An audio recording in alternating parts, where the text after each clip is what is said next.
Okay, so good morning. Welcome to this particular presentation.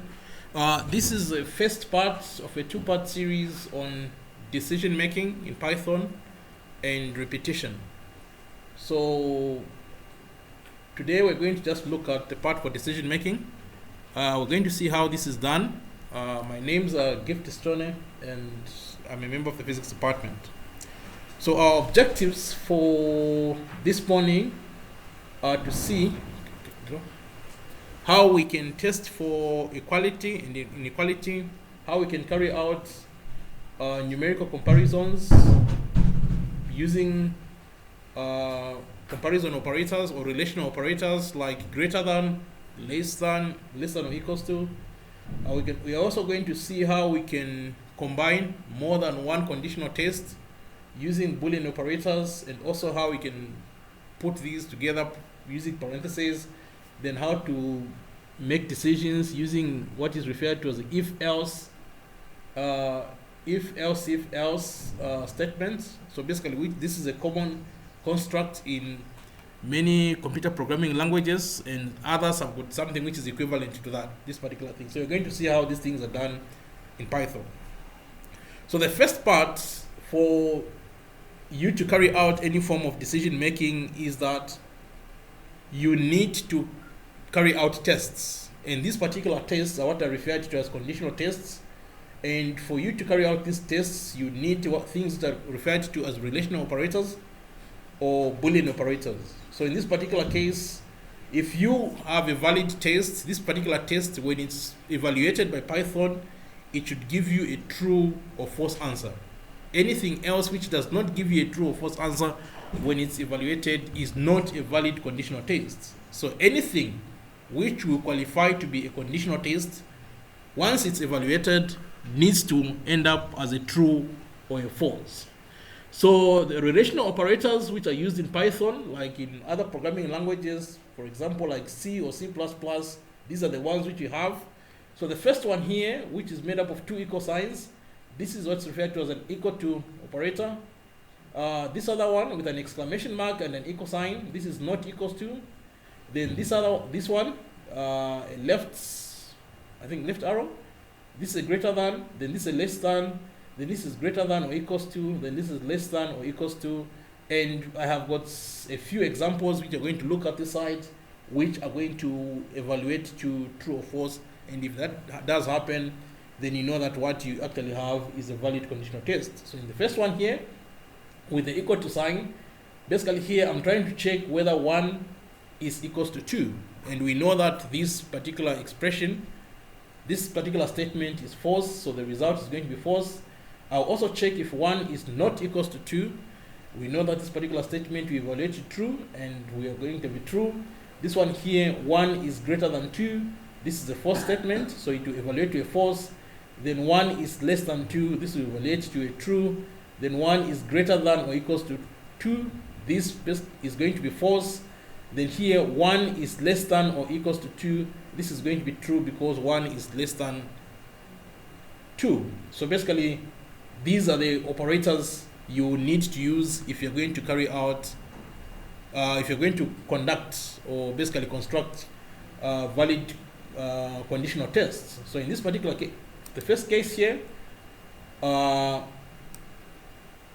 check whether 1 is equals to 2. So this particular test, I give it to the print statement. When I run this, you can see that it evaluates to false. So basically this is a valid conditional test, and this is what you want with conditional tests.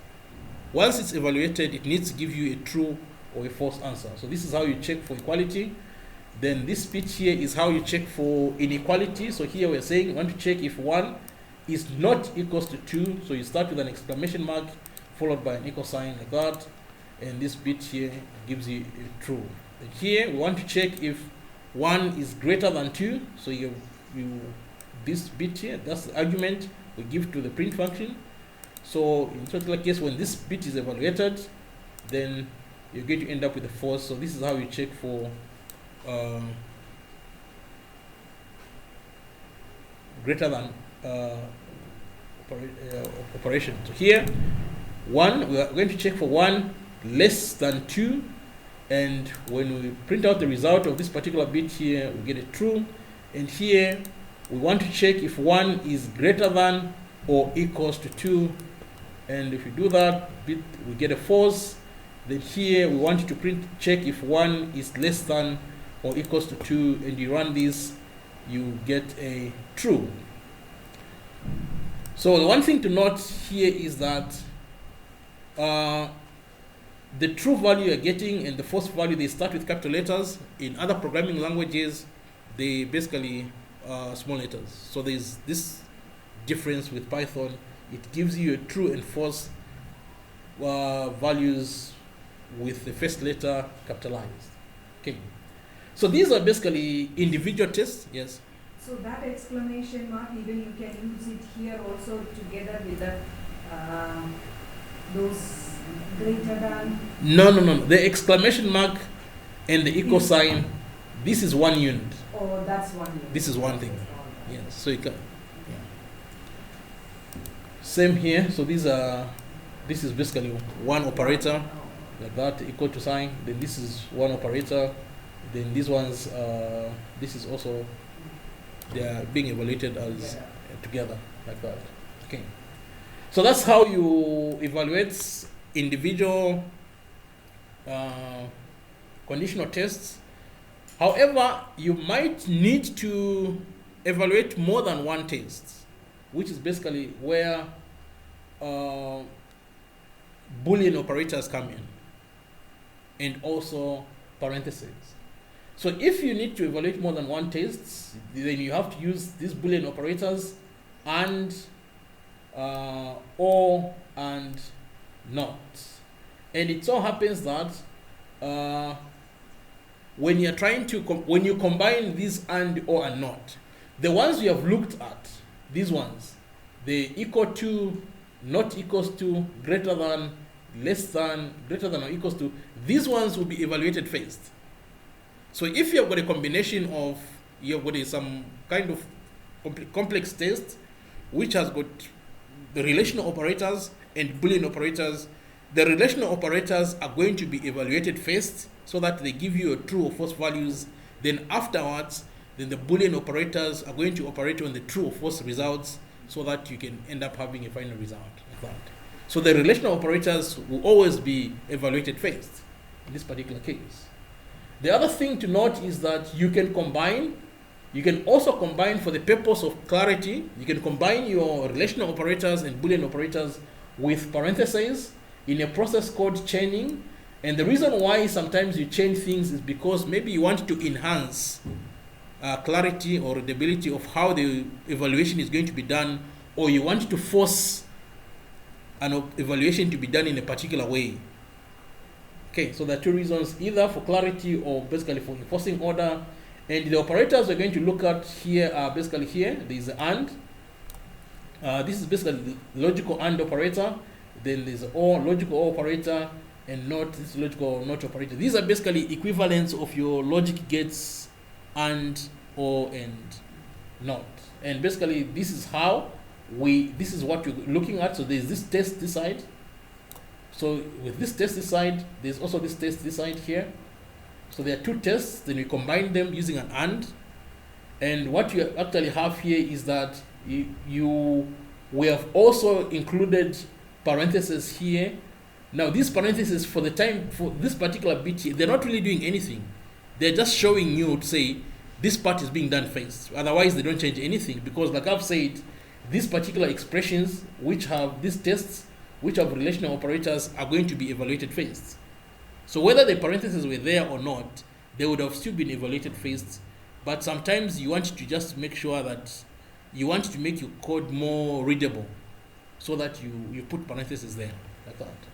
Okay, so this is how you do your. So here you'll be checking to say 3 greater than 2 and 5 greater than or equals to 5.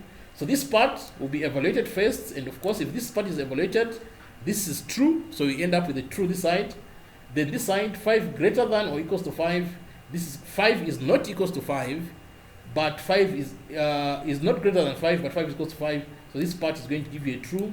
So you've got a true conditional statement this side, you've got a true statement this side. So true and a true, the result is going to give you a true here. So basically that's how this particular operator works. Then here we have 3 greater than 2. This is true, and here we have got 5 greater than 5. This is not true, so this part is going to give you a false. So this side you've got a true, and this side you've got a false. But since we are working with an OR operator, it basically just requires one of the statements to be true, then it's going to evaluate to true this side.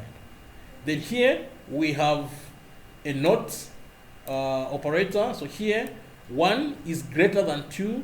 This statement is not true, so this is false. But if you give a false statement to a not operator, then it turns it over into a true, and this is basically what you end up having here. Okay. So the other thing we want to do, because we are combining multiple conditions, we want to store the result after whatever thing has been evaluated. We want to store the result in a variable which is we're going to call answer. In this particular case here, that's what you're going to have. And so in this particular bit, we have got a number of operators here. There is a relational operators, there is a logical operators, then there is this particular one here, the 1 equal sign. The 1 equal sign is the assignment operator. The assignment operator has the lowest precedence. Basically, what that simply means is that the assignments are always done last. It's a last operation to be done. So in this particular case, anything to the right of the assignment will be done first. Then after whatever is on the right has been evaluated, then it's going to be the result of the evaluation is now going to be stored in this particular variable ans, then we'll print it out. So this is much neater than us having to put everything in a print, which would look a bit more confusing. So here we have got this side, 3 greater than 2. This is a true statement. Then 5 greater than or equals to 5. This is a true statement. So you've got a true statement and a true statement. So we get a true. If you run that, you get a true. Then you should print out your answer this side. You get a true. Then here we have got a statement 3 greater than 2 and 5 greater than 5. This side is false, and this one is true. So you have got a true or a false. True or false. True or false. True or false. You can check that also. Which one? The and. The and using with and, it's still be false, right? If it were and. Where? There. Oh, okay, fine. Just check it. Okay, no. So, okay. So this gives us a true. So if you want to check this one, so I'll need to do a copy of that. So saying 3 greater than that and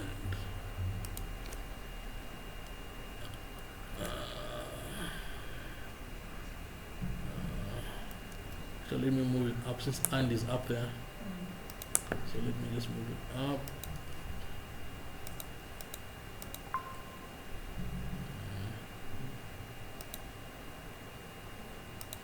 I'll copy this one. Bring it down here. So I'll do that. So this one here, 3 greater than 2, this is true. 5 and 5 greater than 5, this is false. Okay, then I'll copy this one. Then I'll copy that good. Then if you print this one out here, so I end up with a false. Yeah. So here you can see that you need both sides to be true for an AND to give you a true. And if one of the sides is false, then you get a false. So here, that's what you're looking at. That's an OR. Then if you print that out, you get a true. Then here, this particular statement here, what? Let me just admit someone. Is it? Oh, okay, fine. Okay. So here we have 1 greater than 2. This is false. then you give it a not, then you print out. So here we get a true, then here 1 greater than 0, this is true, then we give it to not, and we store the result in ans, then you print out here, that gives you a false. So basically that's how you work through your operators like that. Decision making. So decision making is basically done using what is referred to as an if statement, if, else if, else statement, and basically different parts of this thing. So we're going to move in stages. So basically what happens here is that what you're trying to do is that if a particular conditional test is evaluated and it comes out to be true, then you want to carry out some particular action. So in this particular case, the syntax for an if statement is you start with an if keyword, then you put the condition here. This condition, like we have said, needs to evaluate to a true or false. Otherwise, if Python can't evaluate this thing to true or false, then it's not a valid condition and things are not going to work. Then after that, followed by a colon, then after the colon, you have some space. Usually it's about 4 spaces or 8 spaces. You put some 8 spaces, then you write the code which is supposed to be executed. And this whole idea of putting a space here, this is what is referred to as indentation. Basically, it shows the code which is supposed to be run if the condition is true.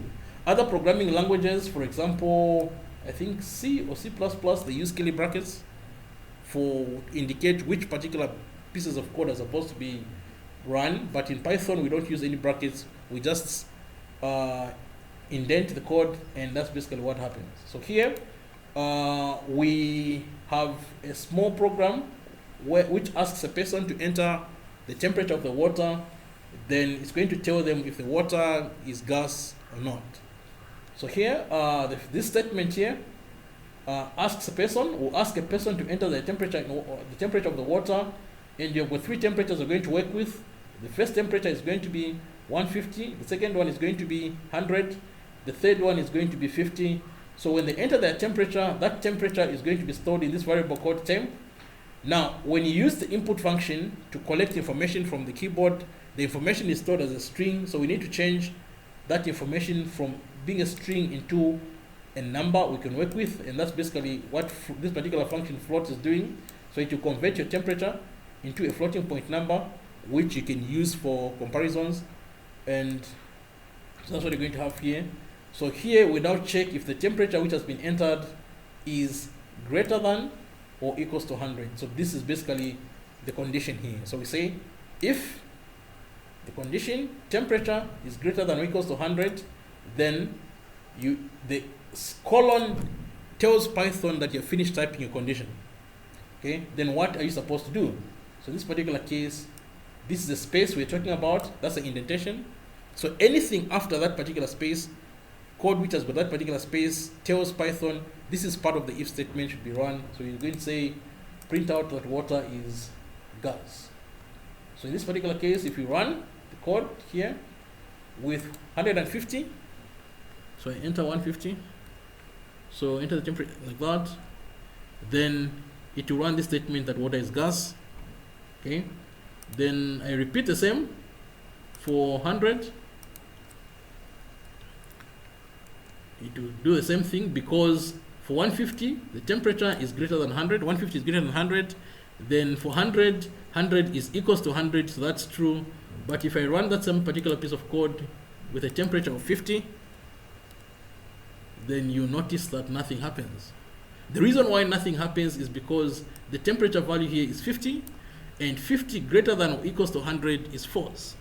So if the condition evaluates to a false, then this particular statement, which is under the if statement, cannot be executed. The statements under if are only executed if the condition evaluates to true.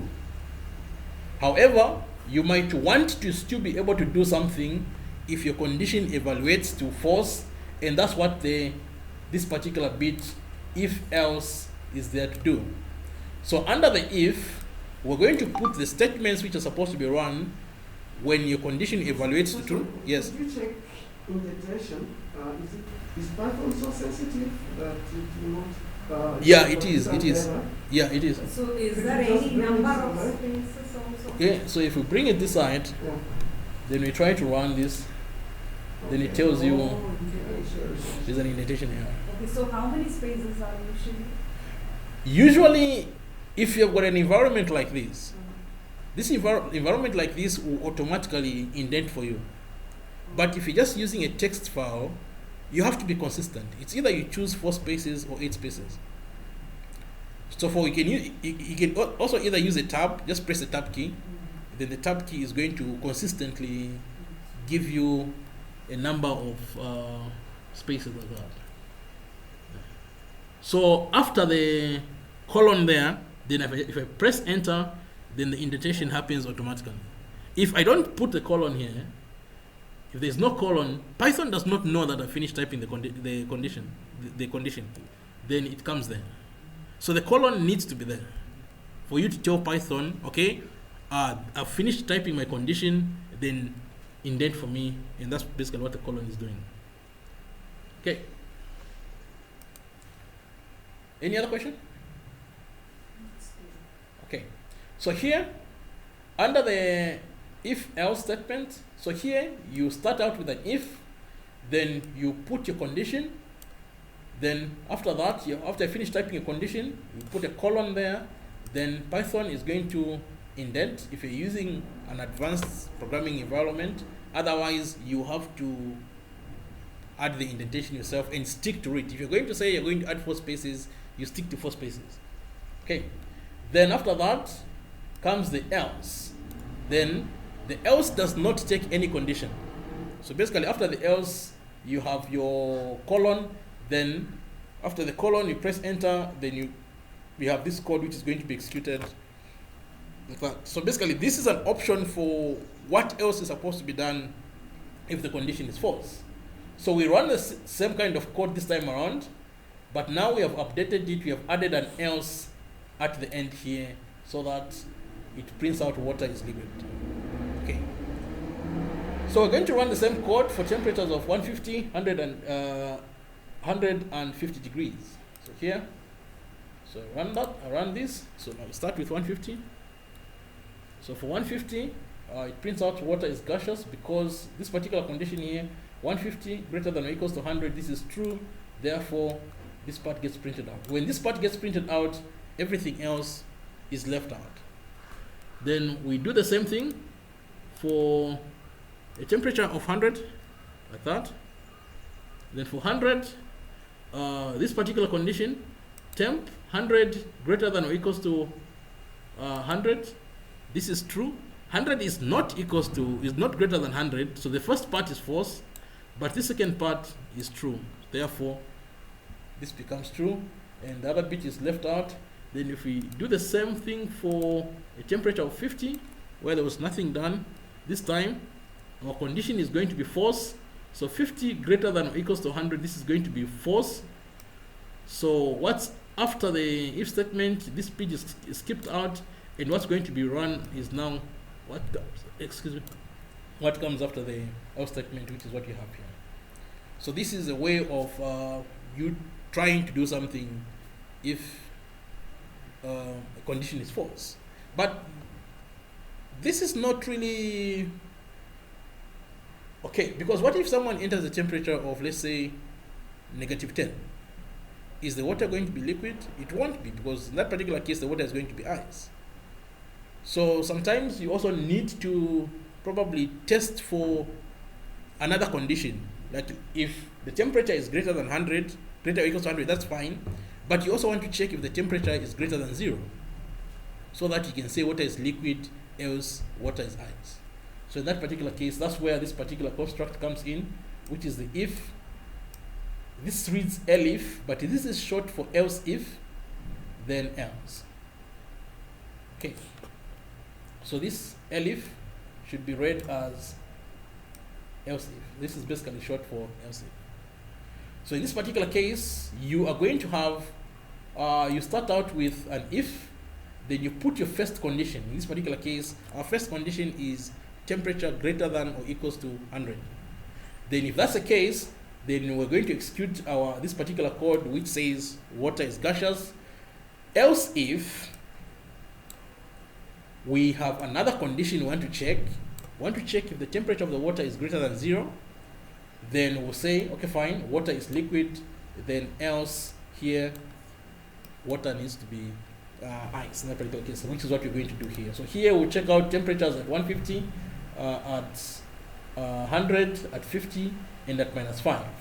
And this is how our thing starts. So we start out with this particular check here, temperature greater than or equals to 100. If that's true, then you want to print out water is gaseous. Else if the temperature is greater than 0, then we want to print out water is liquid, else water should be ice. So this is basically what we want to do here. Now, if this particular condition is true, these are going to be ignored. So you don't have to worry about water being ice being printed. If the temperature is, let's say, 50, less than 100, this particular condition is going to be false. Therefore, this statement will not be printed, which will bring us to this particular condition here. We want to check if the water temperature is greater than 0. If that's true, then this particular one is going to be printed out. And like that. So we'll start with 150. So temperature of water, 150. The temperature is 150, then it prints out water is gaseous. Then for 100, that it prints out water is gaseous. Then for a temperature of 50 now, put 50. So now it prints out water is liquid. So this particular condition here, under the if statement, this one is going to fail. Then which will cause this other condition, which is with the else if, to be evaluated. If this condition is evaluated, temperature greater than 0, this one is going to be true. Therefore, water is liquid is going to be printed out, and this particular one is going to be left out. If we put a temperature of -5, that, then it prints out water is ice, because this particular condition here, -5 greater than or equals to 100, this is false. Then here, -5 greater than 0, this is also going to be false. So the only thing which is going to be left will be this one here. So this is basically how you can go about checking for two conditions. The first one with the if, then the second one with your else if. However, it turns out that maybe you have many conditions you want to check. And this is where now this particular bit comes in. If, else if, else if, else. This is a whole complete thing now. So you're only allowed to have one if. You can have as many else if statements as you want, and you can only have one else. So you've got one if, you can have multiple else if statements, then one else. And basically this is how the whole thing is arranged. So you have if here, then condition number 1. If the condition number 1 is true, execute this particular bit. If condition number 1 is false, come and evaluate condition number 2 here. So else if condition number 2 is true, execute this code. If condition number 2 is also false, come and evaluate this condition number 3 here under this particular else if. If this is true, run this code. If that is also false, then you can have another else if statement to check what's supposed to happen here, condition number 4. If that is true, then you run this code until you have run out of whatever you're supposed to check.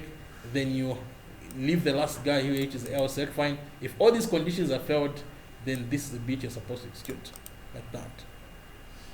So with our bit here, some of them we have already looked at. We know what the results are for 150, for 100, and for 50. So we're going to focus on these last three here: 50, 25, 10, and -5. So basically, what do we have here? So we're saying if the temperature is greater than 100, print out water is gaseous. If that's not true, if that condition is false, then check if the temperature is greater than 35 or equals to 35. If the temperature is greater than or equals to 35, then you print water is hot. Else, if the temperature is greater than or equals to 20, you print water is lukewarm. Else, if the temperature is greater than 0, you print water is cold. Else, water is ice. So basically, these are different conditions we are checking for, like that.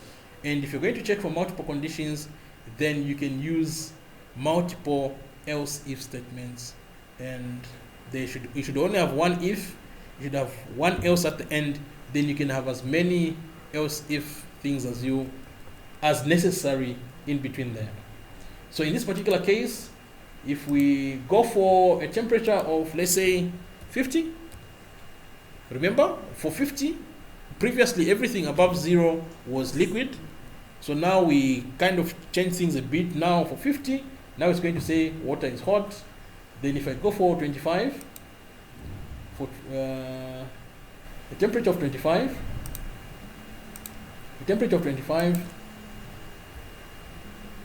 now it will say water is lukewarm. If I go for a temperature of 10,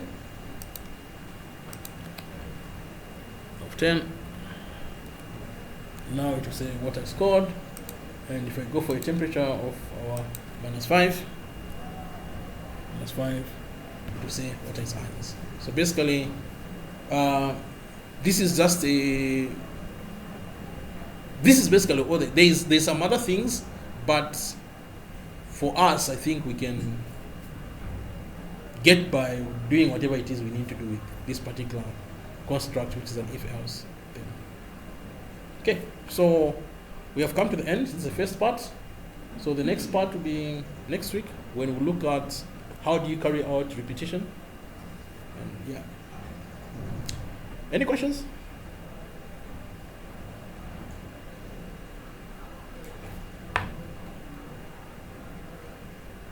Questions?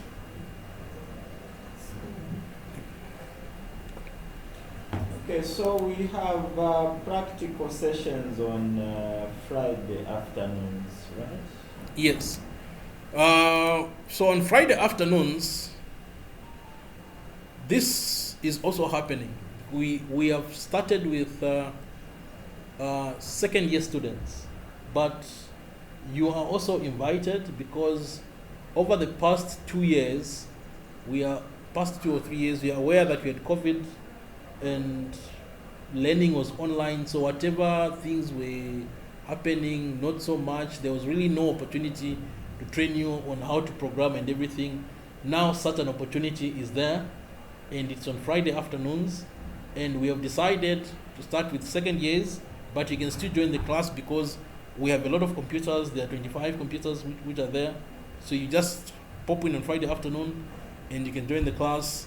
We are doing the same things. This time, in a seminar, it's me who's talking, but on Fridays, you actually get to do these things. As I do it, you also do it. You've got access to a computer, you see what works and what doesn't work, so that you practice. Because the whole idea is you should start using these, because programming is a tool.